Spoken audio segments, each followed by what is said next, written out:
அனைவருக்கும் வணக்கம். மகர ராசினியர்களுக்கு அடுத்த 7 நாட்களில் உங்களுடைய வாழ்வில் ஏற்பட போகும் திடீர் 3 திருப்பங்கள் என்ன? நிச்சயம் உங்களுடைய வாழ்வில் இவை நடந்தே தீரும். யார் நினைத்தாலும் தடுக்க இயலாது என்ற வகையில் மகர ராசினியர்களுக்கு இந்த வாரம் முழுவதுமே என்ன மாதிரியான நன்மைகள் எல்லாம் ஏற்பட இருக்கு, கிரகநிலைகளின் ரீதியாக அமையிருக்கும் சாதகங்கள் என்ன, பாதகங்கள் என்ன, மேலும் என்ன மாதிரியான முன்னேற்றங்கள் எல்லாம் உங்களுடைய வாழ்வில் ஏற்பட இருக்கு என்பது குறித்தான முழுமையான பதிவு தான் இந்த வீடியோவில் நம்ம விரிவாக பார்க்க போகிறோம். அந்த வகையில் மகர ராசியை சேர்ந்த உத்திராடம் 2ஆம் பாதம் முதல் திருவோணம் அவிட்டம் 2ஆம் பாதம் வரை உள்ள நட்சத்திரக்காரர்களுக்கு இந்த வாரம் முழுவதுமே குடும்ப சூழ்நிலை ரீதியாக உத்தியோகம், தொழில், வியாபாரம், கலைத்துறை, அரசியல் துறை, மாணவ மாணவிகள், விவசாய துறையினர், பெண்மணிகள் அனைவருக்குமே இந்த வார கிரக நிலைகளை ஆராய்ந்து பார்க்கும்போது மிதுனத்தில் செவ்வாயும், கடகத்தில் சூரியன், குரு, புதன் ஆகிய கிரகங்கள் இணைந்து சஞ்சரிக்கின்றன. அந்த வகையில் சூரியன் இந்த வாரம் மத்தியம பகுதியில் தனது சொந்த ராசியான சிம்ம ராசிக்கு பெயர்ச்சியாகி அங்கு ஆட்சி பலம் பெறுவது மட்டுமில்லாமல் ஏற்கனவே சஞ்சரித்து கொண்டிருக்கும் மோட்சக்காரகரான கேதுவோடு இணைகிறாருங்க. அதே போல் கன்னிராசியில் சுக்கிரன், கும்பராசியில் ராகுவும், மீனத்தில் சனி வக்ரம் பெற்றும் சஞ்சரிக்கின்றன. இந்த கிரகங்களுடைய சஞ்சார நிலைகளின் காரணமாக மகர ராசினியர்களுடைய குடும்ப சூழ்நிலை ரீதியாக என்ன மாதிரியான நன்மைகள் எல்லாம் ஏற்பட இருக்கு என்று பார்க்கும்போது, இக்காலகட்ட கிரக நிலைகளை ஆராய்ந்து பார்க்கும்போது இந்த வாரத்தை பொறுத்த வரைக்கும் சனி, செவ்வாய் மற்றும் குரு ஆகியோரின் நன்மைகள் உண்டாக இருக்கு. மற்ற இதர கிரகங்களினால் நன்மை எதுவும் ஏற்படுவதற்கான வாய்ப்புகள் இல்லைங்க. வருமானம் என்பது திருப்திகரமாக இருக்கும், செலவுகள் கட்டுப்பட்டே இருக்குங்க. அதனால் நீங்கள் கவலைப்பட வேண்டிய எந்த ஒரு அவசியமும் இல்லைங்க. இருந்தாலும் மகர ராசினியர்களை பொறுத்த வரைக்கும் உங்களுடைய ராசிக்கு ருணரோக சத்துருஸ்தானத்தில் செவ்வாய் சஞ்சரிப்பதால் உஷ்ண சம்பந்தமான உபத்திரங்கள் கவலை அளிக்கும். குறிப்பாக சரும சம்பந்தமான நோய்கள் கவலை அளிக்குங்க. அதனால் கூடுமான வரைக்கும் மகர ராசினியர் வெயில் நேரங்களில் வெளியில் செல்வது, அதிக எண்ணெய் கொண்ட உணவுப் பொருட்களை உட்கொள்வது, அதே போல உடலில் உஷ்ணத்தை அதிகரிக்கக்கூடிய உணவுப் பொருட்களை உட்கொள்வது ஆகியவற்றை கண்டிப்பாக தவிர்க்க வேண்டும் என்பதை கிரகநிலைகள் மீண்டும் மீண்டும் தெளிவுபடுத்துது. இத்தருணங்களை பொறுத்த வரைக்கும் சிறு உடல் உபாதை என்றாலும் கூட உடனே மருத்துவரிடம் அணுகி அதற்கான சிகிச்சை பெறுவது மிகவும் நல்லது என்பதை கிரகநிலைகள் மீண்டும் மீண்டும் தெளிவுபடுத்துதுங்க. அதே போல் அனுகூலமாக குரு பகவானுடன் சேர்ந்திருப்பதால் எளிய சிகிச்சை மூலம் குணம் உண்டாகும். கூடுமான வரையில் வெளியில் அலைவதை தவிர்ப்பது நன்மை அளிக்கும். அதே போல் வெளியூர் பயணங்கள் தவிர்ப்பதும் நல்ல பலனை தரும் என்பதை கிரகநிலைகள் மீண்டும் மீண்டும் தெளிவுபடுத்துதுங்க. இந்த வாரத்தை பொறுத்த வரைக்கும் மகர ராசினியர்கள் திருமண சம்பந்தமான முயற்சிகளை மேற்கொள்பவர்களாக இருந்தீங்க அப்படின்னா இவ்வளவு காலமாக வரனை தேடி நீங்கள் அலைந்த காலம் போய் இந்த வாரத்தில் வரன் உங்களை தேடி வர இருக்குதுங்க. இருந்தாலும் கூட தடாலடியாக நிச்சயத்தை செய்து விடாமல் வரனை பற்றி தீர விசாரித்து ஆராய்ந்து அதற்கு பிறகு வரனை நிச்சயம் செய்வது உங்களுடைய எதிர்கால வாழ்க்கைக்கு மிக மிக நல்லது. அதே போல பூர்வீக சொத்து சம்பந்தமான வழக்குகள் இருந்துச்சு அப்படின்னா அந்த வழக்குகள்ல சாதகமான தீர்ப்பினை இப்போது நீங்கள் தாராளமாக எதிர்பார்க்கலாம். சிறு முயற்சியிலேயே நல்ல ஒரு முன்னேற்றம் ஏற்படுவதற்கான சாத்தியக்கூறு அதிகம் இருக்கு என்பதை கிரகங்களுடைய சஞ்சார நிலைகள் மீண்டும் மீண்டும் தெளிவுபடுத்துது. இந்த வாரத்தை பொறுத்த வரைக்கும் என்ன மாதிரியான முயற்சிகளை நீங்கள் மேற்கொண்டாலும் அவற்றில் நிச்சயம் உங்களுக்கு வெற்றி கிடைக்கக்கூடிய ஒரு தருணமாக தான் இக்காலகட்டம் என்பது இருக்கு என்பதை கிரகங்களுடைய சஞ்சார நிலைகள் மீண்டும் மீண்டும் உங்களுக்கு உறுதியளிக்குதுங்க. இந்த வாரத்தை பொறுத்த வரைக்கும் மகர ராசினியர்களுக்கு மேலும் என்ன மாதிரியான நன்மைகள் எல்லாம் ஏற்பட இருக்கு என்று பார்க்கும்போது உங்களுடைய ராசிக்கு 3இல் சனி பகவானும் ராசி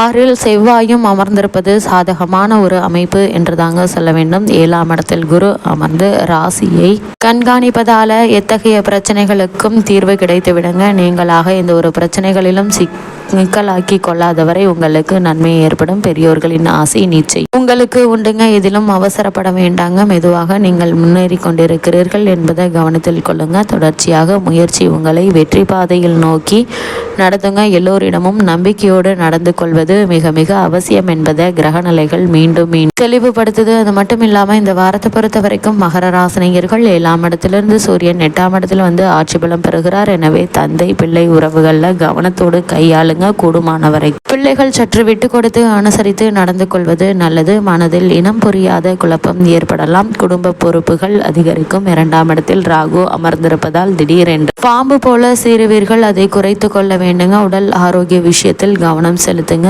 சிறு உடல் உபாதை என்றாலும் மருத்துவரிடம் அணுகி சிகிச்சை பெறுவது தேவையில்லாத வீண் பிரச்சனைகள் ஏற்படாமல் இருக்க உதவிகரமாக இருக்கும் என்பதை கிரகநிலைகள் மீண்டும் மீண்டும் தெளிவுபடுத்துது. இந்த வாரத்தை பொறுத்த வரைக்கும் ராசிக்கும் 1 சனி பகவான், ராசிக்கு 6 செவ்வாய் அமர்ந்திருப்பது சாதகமான ஒரு அமைப்பு என்று தாங்க சொல்ல வேண்டும். 7ஆம் இடத்தில் குரு அமர்ந்து ராசியை கண்காணிப்பதால் எத்தகைய பிரச்சனைகளுக்கும் நல்ல ஒரு தீர்வு கிடைக்க இருக்குதுங்க. இத்தருணங்களை தொடர்ச்சியாக முயற்சி உங்களை வெற்றி பாதையில் அழைத்து செல்லுங்க. அதே போல் உத்தியோகஸ்தர்களுக்கு இந்த வாரம் முழுவதுமே மேலும் என்ன மாதிரியான நன்மைகள் எல்லாம் ஏற்பட இருக்கு என்று பார்க்கும்போது, உத்தியோகஸ்தர்களை பொறுத்த வரைக்கும் உத்தியோகத்துறையை தனது கட்டுப்பாட்டில் வைத்துக் கொண்டுள்ள ஜீவனக்காரகரான சனி பகவான் வக்ரகதியில் இருப்பதால் அலுவலக பணிகள்ல கவனம் செலுத்த இயலுங்க. அது மட்டும் இல்லாம மேலதிகாரிகளுடைய பாராட்டுதல் பணிகள்ல உற்சாகம் அளிக்கும். ஓய்வில்லாது உழைக்க வேண்டி இருக்குங்க. அடிக்கடி சம்பந்தமாக செல்ல வேண்டி இருக்கும். அலுவலகம் சம்பந்தமாக வெளியில் செல்ல வேண்டி ஒரு நிலை இருக்கு என்பதை கிரக நிலைகள் மீண்டும் மீண்டும் தெளிவுபடுத்துது. எவ்வளவுதான் பாடுபட்டாலும் மேலதிகாரிகளை திருப்திப்படுத்த இயலாது. ஆனால் உத்தியோகத்திற்கு எந்தவித ஆபத்தும்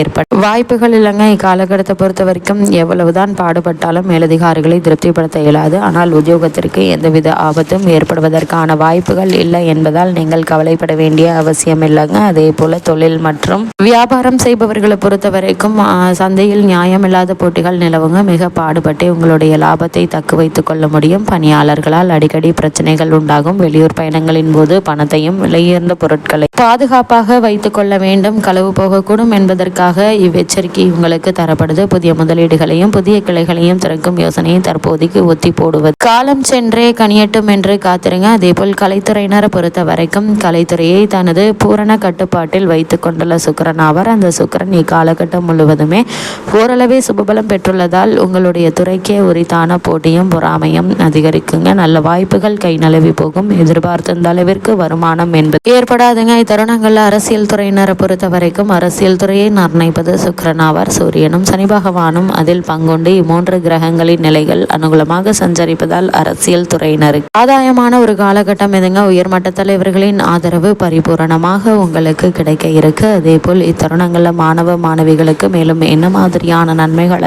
ஏற்பட இருக்கு என்று பார்க்கும்போது, மாணவ மாணவியரின் முன்னேற்றத்தை தனது கட்டுப்பாட்டில் கொண்டுள்ள கிரகம் வித்யாகாரகரான புதன் ஆவார். அந்த புதன் உங்களுக்கு ஆதரவாக சஞ்சரிப்பதால பாடங்கள்ல மன உற்சாகத்தோடு ஈடுபடுங்க. ஆசிரியை மற்றும் ஆசிரியர்களுடைய ஆதரவு பரிபூரணமாக உங்களுக்கு கிடைக்க இருக்கு. நினைவாற்றல் அதிகரிக்குங்க. வெளிநாடு சென்று மேல் படிப்பு படிக்க விரும்பும் மாணவர்களுக்கு அதற்கான நிதியுதவி எளிதில் கிடைக்க இருக்குதுங்க. முயற்சிகள் வெற்றி கிடைக்கும். விவசாய துறையினரை பொறுத்த வரைக்கும் நீங்கள் எதிர்பார்த்த அனைத்து உதவிகளும் தானாக கிடைக்க இருக்கு. இப்படிப்பட்ட சந்தர்ப்ப சாதகங்களை பயன்படுத்திக் கொள்வது மிக மிக அவசியங்க. அதே போல் இத்தருணங்கள்ல விவாகத்திற்கு காத்திருக்கும் கன்னியருக்கு மனதிற்கு உகந்த மனவாளன் அமைவாறு. உத்தியோகத்திற்கு முயற்சித்து வரும் பெண்களுக்கு மனதிற்கு பிடித்த நிறுவனத்தில் நல்ல ஒரு வேலை கிடைக்க இருக்குதுங்க. இந்த வாரத்தில் கிரக நிலைகளின் ரீதியாக கூறப்படும் பரிகாரம் என்ன என்று பார்க்கும்போது, செவ்வாய்க்கிழமை தோறும் ஏழைக்கோ அல்லது பசுவிற்கோ உணவளிப்பது மிகச்சிறந்த பரிகாரமாகும். இவற்றை செய்வதன் மூலமாக எண்ணற்ற நன்மைகள் நிச்சயம் உங்களுடைய வாழ்வில் ஏற்படும் என்பதை கிரக நிலைகள் உறுதியளிக்குது.